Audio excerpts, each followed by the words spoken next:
नमस्कार दोस्तों, मैं आज फिर से हाज़िर हूँ आपके सामने एक नई वीडियो लेकर। अक्सर दोस्तों हमारे सामने बहुत बड़ी समस्या आती है कि जैसे कोई आदमी एक्सपायर हो जाता है तो फिर उसका पैसा कैसे निकालें। हम लोग जानकारी के अभाव में बहुत दिन तक दौड़ा करते हैं और पैसा निकल नहीं पाता है।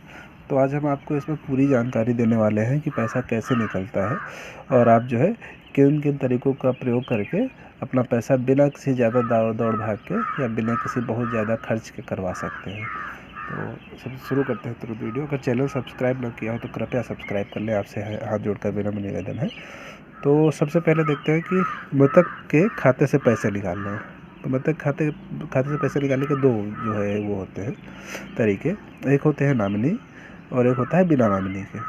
तो आप ये समझ लीजिए कि अगर नॉमिनी लगा है तो आपको कोई दिक्कत नहीं आनी है। नॉमिनी अगर लगा है तो आप उसमें सिंपली आप जो है डेथ सर्टिफिकेट दीजिए जिसका खाता था, और उसके बाद में जिसका जो नॉमिनी करके रखा है उसका आईडी लेके जाइए, और उसके बाद जो एक्सपायर हो गए हैं उनकी पासबुक और चेकबुक जो कुछ बचा हो वो लेके जाइए। वहाँ सिंपल फॉर्म मिलेगा, उस फॉर्म को आप भर के जमा कर दीजिए। वो पैसा जो है नॉमिनी अगर है तो उसकी डेडलाइन शायद 7 दिन है, तो 7 दिन के अंदर पैसा आ जाता है आपके खाते में। ठीक है। दिक्कत तब आती है जब आपका नॉमिनी ना हो, बिना नॉमिनी वाला। बिना नॉमिनी वाले में आपको करना क्या है, अगर आपको बहुत ज़्यादा दिक्कत नहीं चाहिए तो सबसे पहले आप जाके बैंक को सूचना दे दें कि भाई ये जो अकाउंट होल्डर थे ये एक्सपायर हो गए हैं। ठीक है। तो होता यह है कि आदमी सूचना नहीं देता है तो उसके खाते में जो पेंशन और जो भी लाभ वाला पैसा आता है सरकार का वो आया करता है, और उसके बाद में जब लेट में बताता है आदमी तो उसको वापस करने के लिए अलग से प्रक्रिया करनी पड़ती है। तो ऐसा ना करें, तुरंत बता दे जाके। उसके बाद में बैंक को सूचना देने के बाद अपने एंड से आप मृत्यु प्रमाण पत्र, परिवार रजिस्टर और मृतक की पासबुक और चेकबुक ये सब जो है अपने बनवा लें, रेडी कर लें। उसके बाद में फिर बैंक से संपर्क करें। बैंक से संपर्क करेंगे आप तो प्रक्रियाएं बहुत सी होती हैं। आप खुद अगर करेंगे तो आप एक तो सही तरीके से कर नहीं पाएंगे, दूसरी आपका काम मान्य नहीं होगा। अगर खुद से आदमी जो है ये सारे फॉर्म जो हमने बता के रखे वो भरता है तो मान्य नहीं होते हैं, ये एक पैनल एडवोकेट ही कर सकता है। तो आप जो है बैंक से संपर्क करके उनका पैनल एडवोकेट पता करें कि कौन है। तो आप पैनल एडवोकेट से पता करेंगे तो पैनल एडवोकेट का नंबर वो आपको दे देगा, आप उससे बात कर लीजिएगा नंबर पे। तो ये पैनल एडवोकेट जो है आपको बाकी का सारा ये मटेरियल जो है बना के दे देगा, जिसकी फ़ीस जो है लगभग 1000 से ऊपर रहती है। और मैक्सिमम शायद ये मेट्रो में तो नहीं बता है, हमें जहाँ तक पता है 1000 रहती है। 1000 से यही 2-2500 के आसपास रहती है, 2-2500 के आसपास, 2 या 2 प्लस मतलब 2500 के आसपास जो है इसकी फ़ीस रहती है। ठीक है। तो अब आप इसको दे देंगे तो ये आपको इतने सारे ये पेपर्स बना के दे देगा। Application, annexure A, letter of disclaimer, affidavit, सारे के सारे ये आपको बना के दे देगा। जितने चीज़ों की ज़रूरत रही होगी वो दे देगा। जितने भी खाते हैं आप उन सब की सूचना इस पैनल एडवोकेट को दे दीजिए। जितनी भी एफडी है, जितना भी जो भी है, सबकी सूचना अगर आप दे देंगे तो फिर आपको ज़्यादा परेशानी नहीं होगी।